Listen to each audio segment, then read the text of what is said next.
Hey everybody, it's Amy, and in this episode of Threshold Conversations, I'm really excited to introduce you to another Amy, National Geographic photographer Ami Vitale. But first, I just need to acknowledge that this episode is coming out on November 5th, 2020. I'm recording this intro on November 4th. Everything is really intense and uncertain in terms of the election. But you and I both know that the environmental issues we examine here on Threshold are going to continue to be important no matter what. If you believe in our work and want this show to continue, we could really use your support right now. Our annual membership drive is happening, and all donations through the end of the year will be doubled. We're aiming to raise $30,000 by the end of the year, and our first big milestone in that effort is our goal of reaching $7,000 by the end of next week. If we can get to that $7,000 mark, we'll get a $3,000 bonus, and we'll be a third of the way toward our goal. So thank you so much for considering making a donation of whatever size works for your budget. You can check out our progress and make your contribution at thresholdpodcast.org. And thank you. We're actually kicking off our membership drive with something we've never done before. This is a recording from the live online event we had with Ami Vitale back in September. There is always joy, even in the darkest places. Always.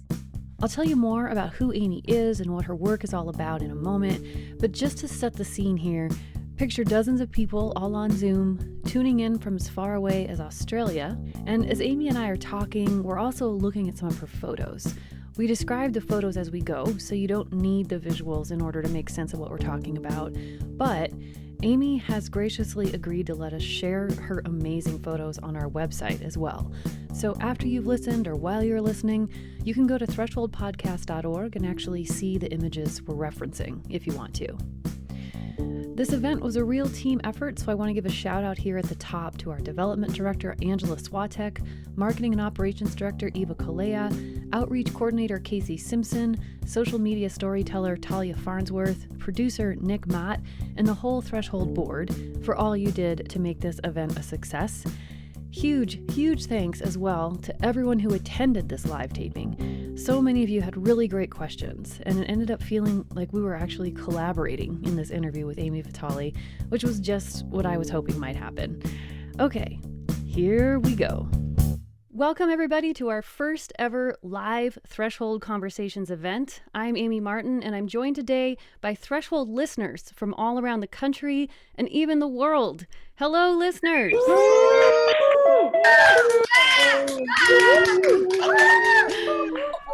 Awesome. It's so good to hear from you all.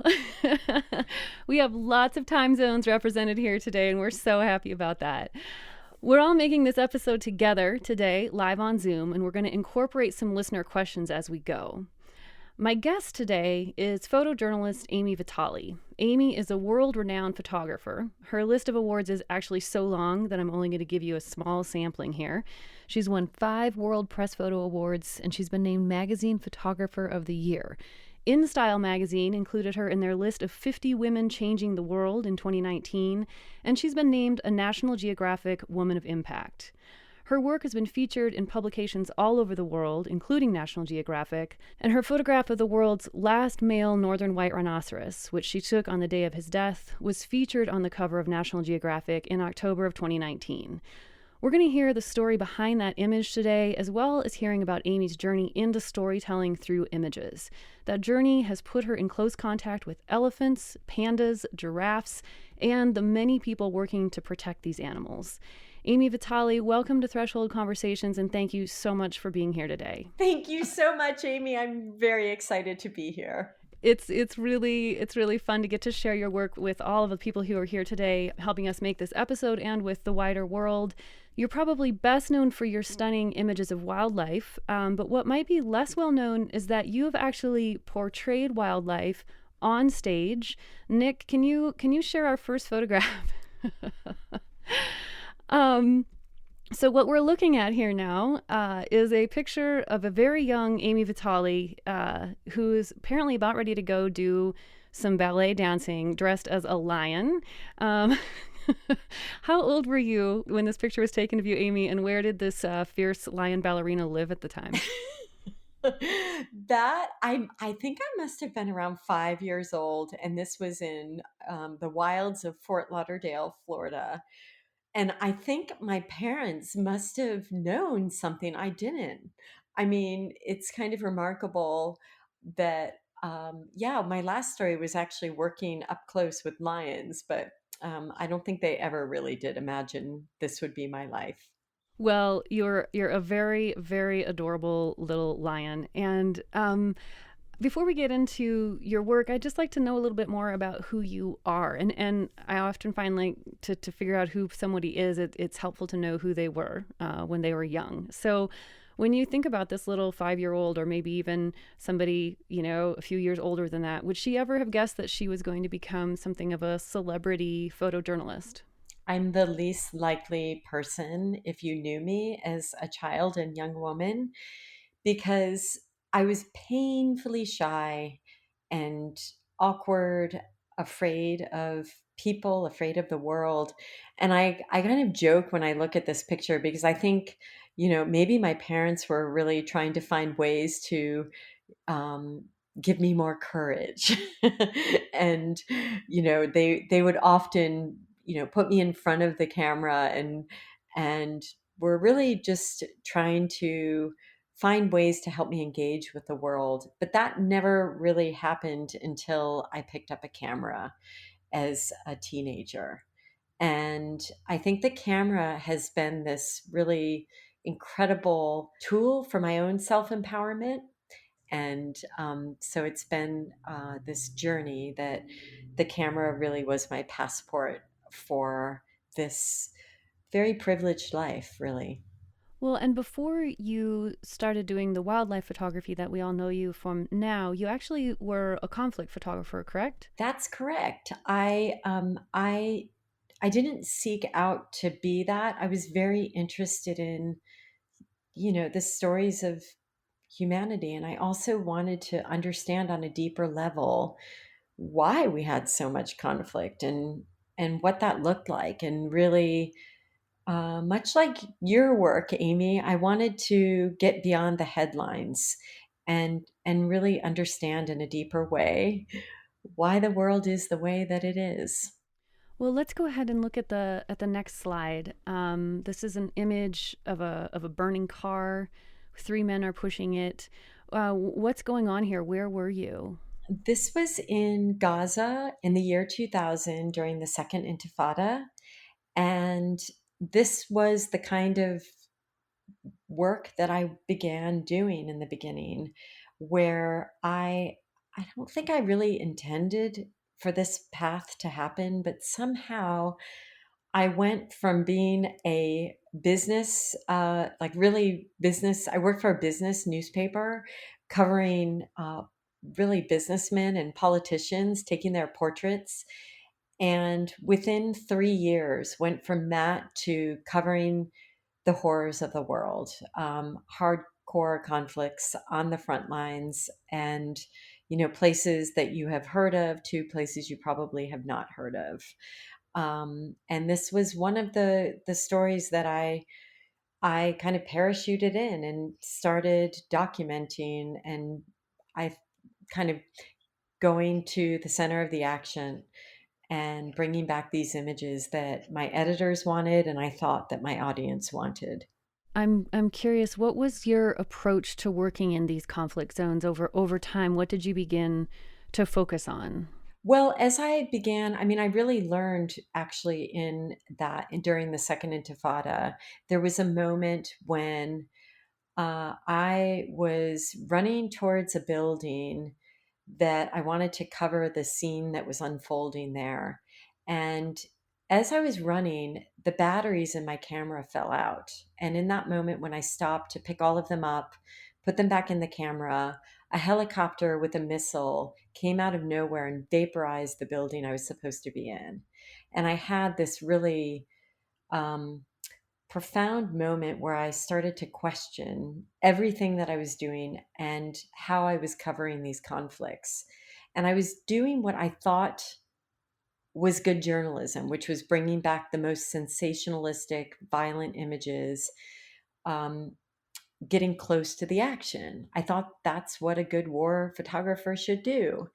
And I quickly realized that there were many narratives to any story, to any conflict. And I began to understand that if I was going to do powerful war photography, I needed to stay longer than just a few weeks. And so this is an image from Kashmir where I ended up living for 4 years, covering this conflict between India and Pakistan, set in the most beautiful place you can imagine. It's in the Himalayas, and I I realized that it takes time to tell any story. And so every year I would apply for a grant, and much to my delight and horror, I would get it. And I say that jokingly, like I really did want to get deep into each story. But it was heartbreaking, and I did get deep. And I watched people I knew, friends, die, and it became a story I was very very close to. And then this is an image of soldiers patrolling Dal Lake. It's called Dal Lake, and it was a place that was once meant for honeymooners and lovers and tourists. You can see the little hearts painted on these shikaras. These are these gondola style boats, but they had been taken over by soldiers. That was this place. It was beautiful and heartbreaking at the same time. I I would love to ask some more questions about this phase of your life, but I think I'm going to move us on only because I have so many other questions I want to ask as well, and I'm sure our audience does too. So, how did you make the transition from working in conflict zones into working with wildlife? Well, actually, it was in about 2008, and I knew I needed a break. I was really deeply depressed because all I was experiencing was kind of the worst of humanity, the darkest side of humanity, and it took its toll on me. And I told myself I was going to take a break. And in that moment, the Nature Conservancy called me up and asked me to do a project that involved traveling around and really looking at nature around the world and people trying to protect nature. And it was in this moment, this kind of moment to breathe, that I began to really see and see the connections and understand that all these stories I had been covering, stories of, violence and war, I realized that they were all connected in some shape with the natural world, and that every story is connected to our resources. And also, you can't talk about people without talking about nature, and vice versa. And so I started to shift my work into, telling the story of humanity, but telling it through the lens of nature. And it's led me down this path. And I think we'll get into the story. But around the same time, I also met these last northern white rhinos that were alive on the planet. That happened in 2009 when I met them for the first time. And I realized that there were only 8 of them alive, all in zoos, and that something was out of balance. I started to really look at these stories that I felt had been covered, but we were always leaving a big piece of it out. Nature was there without people. You'd see all these stories and films really that presented nature, as if people were not a part of the natural world. And that's when I began to find the angle, the stories I wanted to tell, where people were very much a part of the nature and deeply connected to wildlife. Hmm. Yeah, well, I do want to hear more about the rhino story, but I think before we get into that, let's look at the next slide and let's hear about these guys and gals. So, for our listening audience, we're looking at one of Amy's just stunning photos of a panda. who's looking right back at you. And where were you, and how did you get involved with this panda project? This is a story. This was a journey for me. I, like most people on the planet, I feel like most people do know what a panda looks like. They have been turned into almost these clownish cartoon characters. They're everywhere. We see them as stuffed animals, we see them in cartoons, Kung Fu Panda. Pandas are ubiquitous. And when I began this story, like everybody, I imagined them as these cute, adorable creatures. And we're looking at a picture of a panda who, this picture took me a long time to make because it is on top of a mountain in the thick, kind of bamboo forest. And this panda has walked out of the mist and then kind of done this panda pose. She almost, I mean, can you say she looks like a sexy panda? Yeah, she absolutely, yeah, she's got a little sass in her right She there. is a sassy bear. And she was very, very elusive. And all the pandas were. And that's what surprised me about this story. The more I learned, the more I read. I mean, I read everything you could read about panda bears. And what I discovered blew my mind. Pandas have been on the planet for millions of years. But what is so shocking about it is that they've only been discovered to humanity very recently in the story of the world. You can look at ancient Chinese art from thousands of years ago, and you will see representations of every other kind of animal, other bears, even representations of bamboo, but never of the panda. And I couldn't believe it. Pandas, they were shy and quiet, and they hid in these thick bamboo forests. They basically evolved, like a lot of bears, they were predators and had a diet of, they were carnivorous and ate prey, but they evolved their diet so they didn't have to compete with other big predators. And they changed their diet to a diet of almost exclusively bamboo. Wow. Yeah, it's amazing.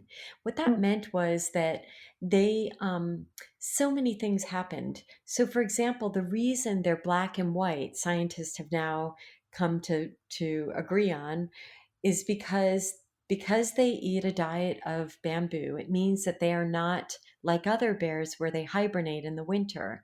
They have to eat a lot of bamboo to make up the calories, and they don't hibernate.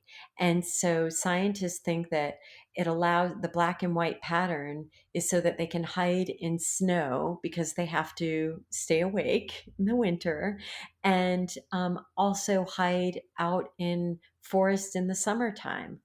And the more I learned about this bear, they just became so, I mean, they're solitary creatures. They just want to hide away from other pandas. They come together in this short, tiny window to breed, and then they go off and are solitary again. Hmm. They're just this really beautiful creature that I felt like we have changed the way we perceive them because they are so adorable, and we're used to kind of seeing them in these, tumbling around with other little babies. But if you found them in the wild, that's not actually what you would find. Well, let's look at the next slide. This is an image of a person in a pretty dirty panda suit, holding a baby panda in their arms. And what's going on here? What is the story of why humans need to be interacting with pandas in this way, and what's happening in this image? Okay, so I'll try to condense this, but it's an amazing story because, the Chinese realized that pandas were threatened and that they are endangered. And so they wanted to first breed enough of them in captivity in the event that they became extinct in the wild, that they would be able to have enough genetic diversity in captivity to keep them alive. And so the magic number was 300. They wanted 300 pandas in captivity so that for the next 100 years, they could figure out what to do and how to keep them going. And and then they cracked the breeding code. I mean, it was actually a bit of a struggle in the beginning how to even learn to breed them. Um, and they did not have much success for the first 2 decades. But then they figured out that important thing, which is pandas only come together between 24 and 72 hours in a year to breed. And that was a major kind of discovery. And then once they did that, and now they have, I think, over 500 pandas in captivity, but they realized like that's not enough to have them in captivity. We actually want to rewild them and create more habitat for them. So they have this very elaborate reforestation project right now where they're connecting panda corridors and also reforesting new panda habitat. And then they wanted to take pandas from captivity and put them back to the wild to create, again, it's all about diversity in the genetics. But this is a really rare moment. The pandas that get chosen to be rewilded, there's virtually no contact with humans. And this is kind of a really rare moment where they are picking up a baby panda that has been chosen to be sent back to the wild. And they just wanted to weigh it and take some, just make sure that it was healthy. So the head of the panda program is affectionately called Papa Panda. I love that. I know, I love it too. Papa Panda decided that pandas should never be comfortable around human beings. And so there's very, very little interaction with humans. And when they are interacting with human, this is one of the keepers. They should be in a panda costume so they don't associate the interaction as an interaction with a human being. And the other important piece of this picture is that these guys have to wear these costumes every day and they get dirty. And the other piece of it is that they are scented with panda feces and urine because pandas go by scent, not sight. And so the idea was to mask these costumes, mask our human scent with the scent of a panda. And let's go on to the next slide because I think maybe we get to have a sense of, if I remember correctly, yeah, this has got to be you, right? This is me. And you're sitting inside a panda urine and feces soaked costume at this moment. Yeah, I felt like I was in a Wes Anderson film. It was just like, if you can imagine, it wasn't just me, it was the scientists, it was the caretakers, and we would all have to dress up in these panda costumes and that, were scented. and, and I just looked around and would just have to laugh. It all became perfectly normal, and it was my favorite moment was seeing a bunch of the caretakers. They took the mask off and they would be smoking their cigarettes in these panda costumes, and I was like, this is hilarious. Smoking pandas. Yeah. But it was just the lengths we went to. And I mean, I really began to forget what the scents were. You just kind of got used to it. It was like, okay, get dressed for your job. Wow. And I read so much and I spent all day long just in a costume looking at these pandas, observing their behavior, that you literally started to feel like you were a panda, if that's possible. I mean, it was just the most, Papa Panda actually said, if you look at a baby all curled up in a ball, they reminded him of the yin and yang symbol. And they are this kind of symbol of peace in a lot of ways. And there was one panda bear that she would always kind of hide. And I was just like trying to find these moments to get any kind of behavior. And this one bear, it was only in my last moments where I was like, I'm leaving forever. I had spent 3 years making multiple trips, going back and forth to China, trying to make images. And she, in all the 3 years, would never kind of come out and show me herself. And in these last moments, I kind of was sad and I was leaving.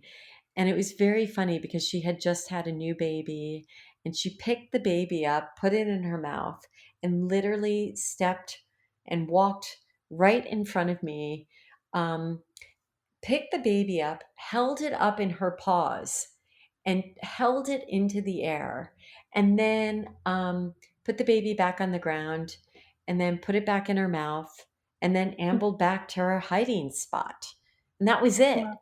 And I just felt like, ah, I was Yeah. crying like a baby because it was just so, I just felt so lucky to have been in their presence for this amount of time.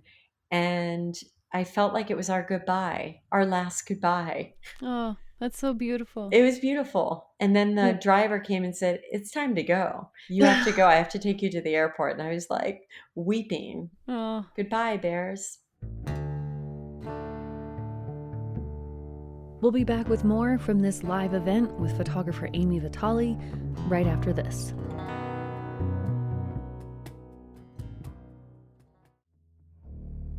Welcome back to Threshold Conversations. I'm Amy Martin, and my guest for this live event, which was held in September 2020, is photojournalist Ami Vitale. After years of reporting from war zones in the first part of her career, Ami has transitioned to documenting extraordinary relationships between humans and animals. And the species primarily responsible for causing that shift in her focus was the rhinoceros. In 2009, Ami happened to meet some of the world's last northern white rhinos at a zoo in the Czech Republic who were about to be transported to Kenya in an attempt to return them to their natural habitat and save the species from extinction. She became fascinated with the rhinos' journey, and following their story changed the course of her life. As we rejoin our live conversation, the image we're looking at is of rhino keeper John Kamara holding a rainbow-colored umbrella over the head of a baby rhino named Khalifi, and the rhino seems to be leaning in for a kiss. Kamara is on the right and Khalifi is on the left, and it's a rhino that he raised from when it was 1 day old and had been abandoned. And um, and I knew that I knew that there were these hopeful stories that needed to be told. And I just want to talk about this journey about the rhinos. So I mentioned earlier that I had met these last northern white rhinos that were being flown back from a zoo in the Czech Republic to Africa in the last, as a last ditch effort to save the whole species. And I started researching this story very deeply and wanting to know, well, what was happening? Well, rhinos were being poached literally to extinction. And then, my mind went to, well, what do we do about it? And then I really started researching and figured out pretty quickly that, you know, for the most part, the story was told in this narrative that we need to militarize and kill all the poachers. And one important piece of the story was always being left out, and that was the indigenous people living with the wildlife. And I just started asking the question, well, what do they think about it? And it turns out there's these amazing people like Kamara who commit their entire lives to protecting these animals. They spend more time with these creatures than they do their own families and their own children, and risk their lives to protect them. And I just thought, why aren't we telling their stories too? And I spent so much time with Kamara and the other keepers there, who these are orphaned black rhinos, another species.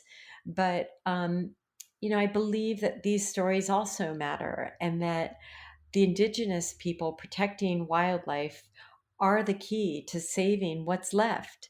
And I think it's important to highlight their stories. And this was just this beautiful moment when I was walking with Kamara and this baby black rhino, and it started to rain. And Kamara whips open this umbrella that is in the colors of a rainbow. And I was like, I mean, you could not imagine a more beautiful scene. And all these stories, these are just stories of hope around the world that I really want to amplify their voices because oh gosh, if you could know these men and women that commit their lives, they're incredible. And I feel like that's the answer. Like why don't we tell more of their stories and also, help them, sustain them because they are the path to a better way forward, I believe. Hmm. What is it like? What are rhinos like just as creatures, and what is it like to be around them? That's an experience most of us have not had. So the amazing thing is, rhinos and pandas have so much in common to me. They just are creatures that want to be left alone. They're very solitary. In the wild, you will find them either alone or with their babies. And the other thing is, even when they communicate, they have this high pitched squeak that sounds very similar. A panda and a rhino, I mean, I know a panda and a rhino would never communicate, but they sound to a human ear. They have this just like, "Wee!" Like just this really amazing kind of squeak, really. And that's what they sound like. And then their habits are kind of similar, but they are, really gentle, I think, in a lot of ways. Like they just want to be left alone. And if you leave them alone and respect them and respect their territory in the wild, they don't want to harm you. And why are they endangered? They're endangered because the value of their horn is worth more than gold, I believe. And because a lot of people believe the horn is medicinal. And so there's been this just explosion of demand. And so people will pay great sums of money to have rhino horn, and they use it for medicine and also as a status symbol. And the truth is, rhino horn is simply keratin, it's just compressed hair. It is the same material in our fingernails and our hair. That's it. So, just in case anyone still has any questions about this, rhinehorn actually has no medicinal function scientifically, That's correct. but the pursuit of them has put them into a really scary place. I guess that maybe that leads us to the Ol Pejeta Conservancy. Can you tell us? They're in Kenya, correct? Yes, Old Pejeta is where it's an amazing place. I encourage anybody, if they have the means, to go and visit or at least share their stories because they have the largest black rhino population in East Africa. And they also have the last two northern white rhinos. And they also have incredible, tons of other species there from giraffe, elephants, chimps. It's an incredible place. It's in northern Kenya, as you said, in Laikipia. And, I just feel like some of the stories happening there and so many other conservancies all around the world. I feel like if you're going to travel, do a little homework and research and find out which places are putting those tourism dollars back into the communities that surround these places and live there because it gives people living there reason to protect the wildlife when they have when they see the benefits of tourism. So I think it's more important than ever to keep supporting in whatever ways you can some of these conservancies that are really deeply engaged with the local communities. Well, let's look at the next slide. You ended up bearing witness to one of the saddest stories that we really can imagine and that we're living through at really unprecedented rates right now, a story of extinction. This is Joseph Wachira. He is one of the keepers at Ol Pejeta Conservancy, and he's saying goodbye to Sudan. And can you tell us, Amy, who was Sudan and what was this moment like for you? Sudan was the last male northern white rhino, and they called him the last bachelor. And, I think that he actually had a beautiful life when you look at it in a lot of ways because he raised a lot of awareness. People began to understand that it's not just for rhinos, but it's for a whole host of species, that we are in the sixth mass extinction right now, which is different from all the other extinctions before this, in that it is purely human driven. And I got a call from my friends at Old Pejida. They told me to hurry to come back because Sudan was about to die.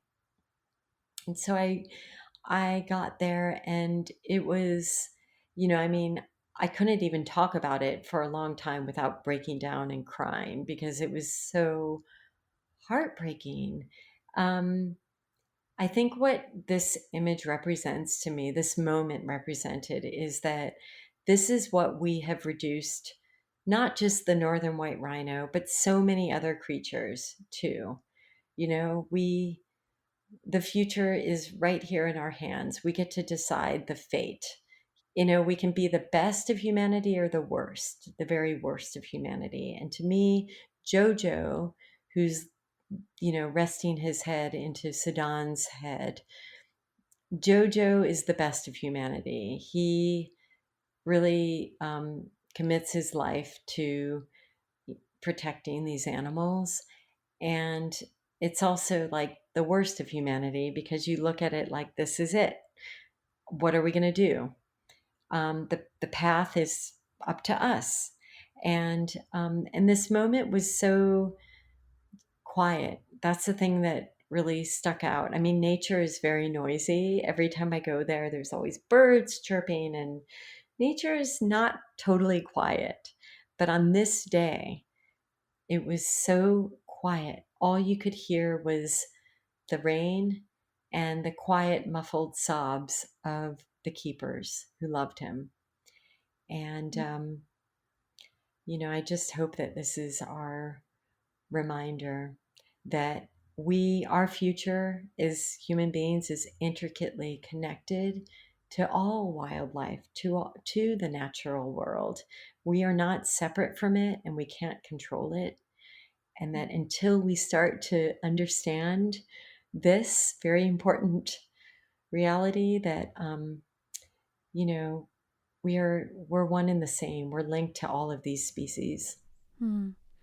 On a personal level, how do you manage your emotions while you're also practicing your craft in a moment like this? You have to be thinking about your light meter and the framing and all of these technical things to get this beautiful image. This is the image that was on the cover of National Geographic, by the way, and that was chosen as best photograph of the decade by National Geographic readers.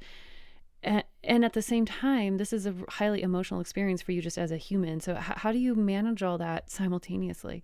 Well, this it's less about the technical for me. In terms of this moment, it was all about the relationships. The reason I was there was because I had known the people, the creatures, for 10 years. And they trusted me, and they actually didn't want me to document this moment. And I just said to them, let me do it, and we will decide later. Let's not. They it was so painful for everybody, and everybody was managing their deep grief, including me. And um, and so I think that it's all about our relationships. And in the moment, it was like less technical. I wasn't, putting lights up. My goal was to be invisible and to be respectful and to be quiet. And I was just like everybody there, holding back my sobs, and my tears were there, and I just wanted to document this. The interesting thing is, I only took 2 frames of this moment, just 2 frames. That's amazing. Wow. And one of them was this one. So when they decided to put it on the cover, they're like, "Do you have a vertical image?" And I was like, "Oh my God, I don't." Yeah, you were fully present instead. I was trying to be invisible. And I really, yeah, I just tread very lightly.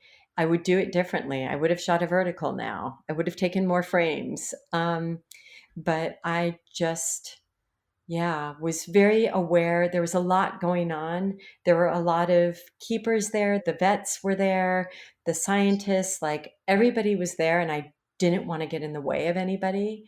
Their job was more important than mine. Hmm. Well, I think it's time to open it up for questions, and I know we've got several in the queue. Dawn, let's start with you. Hi, thanks so much for all of this. The question that I have is just around the transition that you made between the different kinds of focus in your work. And you talked about experiencing a deep depression when you were covering, years of violence and atrocities in the world. And I think that that kind of work can make us lose hope in humanity sometimes. And I'm wondering how the transition to this work that you're doing with nature and the natural world and the relationship with the natural world and the human world, kind of what role that played in your recovery from that depression, and if you notice that it comes out in your work. Oh, that's a beautiful question.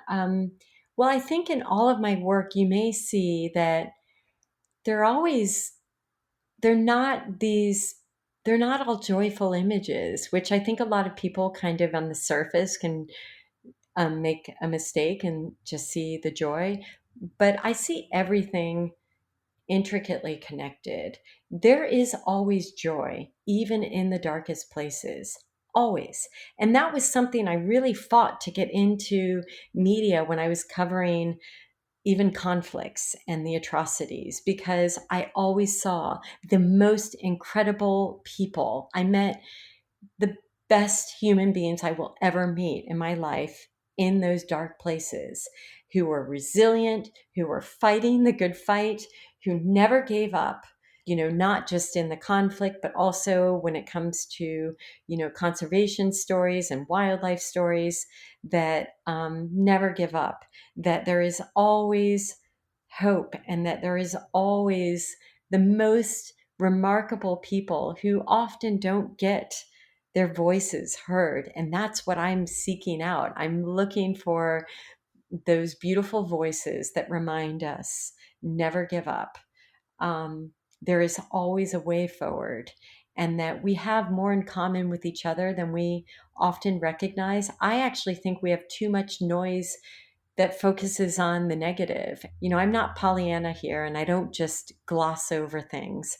I talk about the challenges we have, but I also definitely talk about the beauty and the resiliency, and that we can figure this out. Humans are smart. We can find a way if we kind of come together a little bit more and truly listen to one another. I'm going to take another question in just a second, but that seems like such a great segue for something happening, kind of a postscript or a next chapter with the rhino story. So, can you bring us up to date? I know you were just in Kenya, and there's some really exciting things happening with this story. It is the most beautiful twist of fate. This story that I began now 11 years ago, where I thought that I was on this tragic path of documenting extinction, has a beautiful next phase, which is the biorescue project. And it is a group of scientists and conservationists and vets and people from all over the world. It's an international consortium. There's Germans and Czechs and Kenyans and Japanese and, people coming together to try to bring this species back from extinction using science. And so they're on this race right now to create embryos, viable embryos from the last two northern white female rhinos using the frozen DNA. And now they're going to use IVF, and a southern white rhino who will be, the host of this baby. And they believe that they have enough genetic diversity from the DNA that they've saved to to save the species from extinction. And I just want to add another hopeful story, which is the southern white rhino actually went through the same bottleneck. There are over 20,000 southern white rhinos roaming the planet. And there was a time when there were less than, I think, 40 or 50 of them. So they also went through a bottleneck of almost facing extinction. And this science is amazing because the science will be able to be used on other species as well. And I will just do a little shout out if anybody is interested in supporting the biorescue project. It is such an important project for not just this species, but so many other creatures. They need our support now too. And you can find the Biorescue Project at biorescue.org. So, back to questions from our audience here. My Threshold teammates are helping to facilitate here. So, Eva, who's next? Our next question is from Stefan, and I believe that Talia is reading this question. Yes, indeed. So, Amy, this question from Stefan is all about what's a human and wildlife interaction that's on your photography bucket list? Something you've never gotten to capture before that you really, really want to. I actually want to go next and just start thinking about the quieter, the unseen. I've had this fortune of, telling all these stories of very charismatic species, but all of nature needs our help right now. And I'm going for the quieter unseen. And I've been reading this book, and I just want to give a shout out to The Hidden Life of Trees.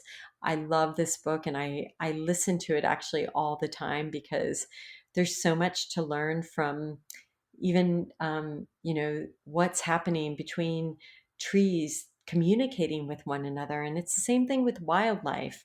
Um, but I don't have a bucket list really. I'm actually all about slowing down and really listening more to kind of the animals, and even just microscopic.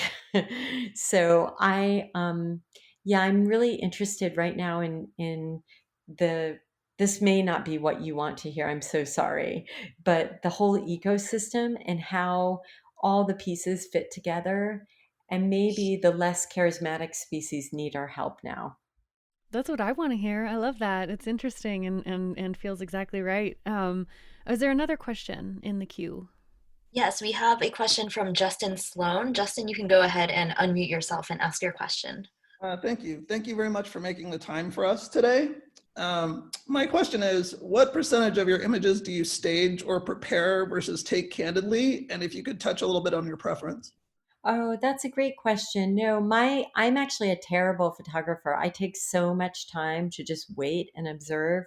And the only thing that I will stage is sort of portraits. So, for example, one portrait of Papa Panda um, with all the babies was something that we definitely planned for.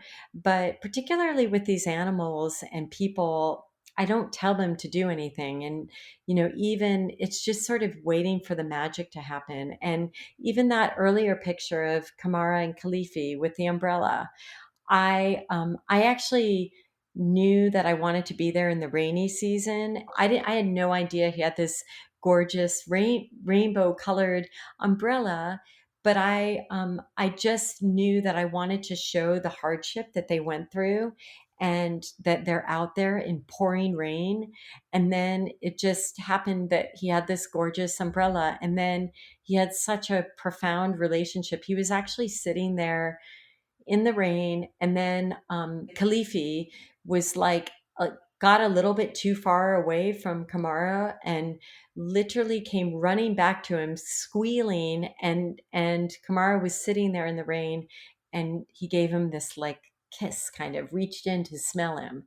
And, those moments, you can't create those. And I actually can sniff out when things have been manipulated and orchestrated. And I feel like the most authentic moments that really show an animal or a person's character, you can't tell them to do that. So my big secret is just going back again and again and again and often, where just wait for those moments to happen. You can't plan for them. That's lovely. I think it's great to hear your questions. Is there another question in the queue? There are, yeah, there's a few more questions. The next one is from Joe LaVisca. Joe, go ahead and unmute yourself and ask your question. Thanks. Amy, I hear so much depth of experience in your voice, and you may have already answered this in your stories, but I'm curious, what's your most cherished wisdom that you've learned from the animals that you've photographed? Oh, they teach me every time. And I think it's one, to have more empathy for each other, both humans and wildlife. Um, and I just think that we all need to be better listeners. And even, I've noticed in all of the animal world, they may be, even when you're in a herd of horses or a herd of elephants or even, cats, like they will create their boundaries with one another, but they are not vicious. And there is this just amazing knowledge that they have that we could all learn from, frankly. And I think it just comes back to these questions of listening, empathy, and boundaries. Boundaries are okay. But I think that we have a lot to learn from the animal world. I really do. Not only our boundaries are okay, but maybe that's how you get so much empathy, is if you have the good boundaries. Absolutely. They're so connected. Yeah. We're coming up on the end of our time together, but I know that there are several more questions in the queue. Eva, I'm going to give you the horrible job of choosing our last question, and then I'll ask one to fully wrap up. All right, so our last question will be from Mark Heinzman. Hello, Amy's Martin and Vitale, both. Amy Vitale. I'm curious if you could talk about your thoughts about how, at least from the American perspective, I think we oftentimes see these wildlife under threat situations happening somewhere else, in a different country far away, whether it's Africa or part of Africa or in China or somewhere entirely different.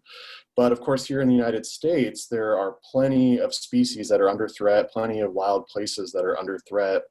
And so just in terms of how to tell the stories to the hometown audience to understand that this is a situation that is happening all around the world and that we have just as big of a problem with it here in our own backyard as the rest of the world does. Oh my gosh, Mark, I am so glad you brought that up. And that's where I'm focusing my energies next as well. I just happened to kind of go down this, the rhinos brought me to Kenya, and then I was finding all these amazing things. But I didn't go there for the exotic.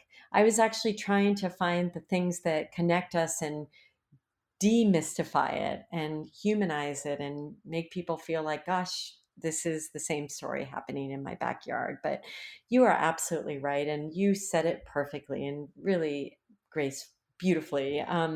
I I just will echo and repeat what you're saying. Yes, for all the journalists out there are so many stories right there in your backyard. And I really encourage people to tell stories in their backyard. Um, for so many reasons, because one, they take time to do well, they take time to get to know all the voices, and even to understand the behavior of the wildlife. You need a large amount of your life to be committed to that one story. So, and we desperately need those stories told in a meaningful way. Yeah. Um, you know, one of the things that you touched on before, Amy, is that the polarity that gets represented in your investigations, because of course you wouldn't be needing to document how to rewild pandas or how we might be able to preserve the last rhinos if we as a species weren't doing so much damage. And yet you see people and all these different continents, different cultures, just going to extraordinary lengths, taking personal risks to keep these animals alive. And I just wonder, how do you make sense of that? How do you sit with the fact that we as a species can do things that we don't really see other species giving decades of their life to preserve one another, and nor do we see other species just being so wantonly destructive and just so unbelievably horrible to each other. And I can't make that all fit into one story that makes any sort of sense. And I wonder how you live with that, because you're just like, your work is right at that intersection. But I feel like that's I feel like it's what we choose to, oh gosh, there's so many ways to answer this. We all have the capacity for greatness, and also all have the same capacity for, really evil. I just think it's what I think we're actually seeing it in this country right now. Like, we are being ripped apart, and it's because our differences are being exploited and highlighted. And it's the same story everywhere, really. And it's what we choose to believe, and yeah, it's a hard question you're asking, but I just think we're so complex, and we're capable of, I think we are capable of changing the trajectory we're on. We just have to believe it. And I believe that storytelling is so important. Stories become our reality, they become our truth, both on a very personal level and as a society. And so, as storytellers, it is up to us right now to choose what to focus on and make it, like, we can turn the ship around. We are in this shared little life raft, and we've poked some holes in it, but like, let's find the stories we're going to make our reality. And I don't know, I'm very hopeful, actually. At the end of the day, after everything I've seen, I do believe in the best of humanity. And I think that we're going through this very dark moment right now, and it's important maybe to look at it and then to choose a different way forward. How would you answer your own question, Amy? Can I ask you that? I don't know if I could answer it any better than you just did, Amy. And I feel like that's really a wonderful way to end this conversation. So I think I'm going to punt on that one and say you did it. You did it as best as I could have done it. Everyone, can we please give a big round of applause to Ami Vitale for her time here today? Thank you so much, Amy. Thank you so much. Yeah. Thank you so much. Thank you. Thank you. Bye-bye, everyone. This episode of Threshold Conversations was funded by the Park Foundation, Montana Public Radio, the Society of Environmental Journalists, and the International Women's Media Foundation's Howard G. Buffett Fund for Women Journalists. We're also funded by contributions from our listeners. Join our community at thresholdpodcast.org/donate. I want to tell you about another podcast that will take you on adventures all over the planet, The Wild with Chris Morgan. The Wild takes listeners across the Pacific Northwest and around the world to explore wildlife, their ecosystems, and the colorful human characters who know these places and species best. You get to immerse yourself into the wild and discover the surprising connections we have with wildlife, and get a better understanding of the world we share. Listen to The Wild with Chris Morgan, wherever you get your podcasts. The team here at Threshold includes Nick Mott, Casey Simpson, Angela Swatek, Talia Farnsworth, and Eva Kalea, with help from Caroline Kurtz, Dan Carreno, Hannah Carey, Kara Cromwell, Katie DeFusco, and Matt Herlihy. Our music is by Travis Yost. And speaking of Travis, he's going to be our special guest at an online event on Thursday, November 19th. Join us to learn more about who Travis is, the music he makes for Threshold, and how we think about scoring the podcast. It's a free event with a suggested donation of $15, and again, it's Thursday, November 19th. All the details are at thresholdpodcast.org.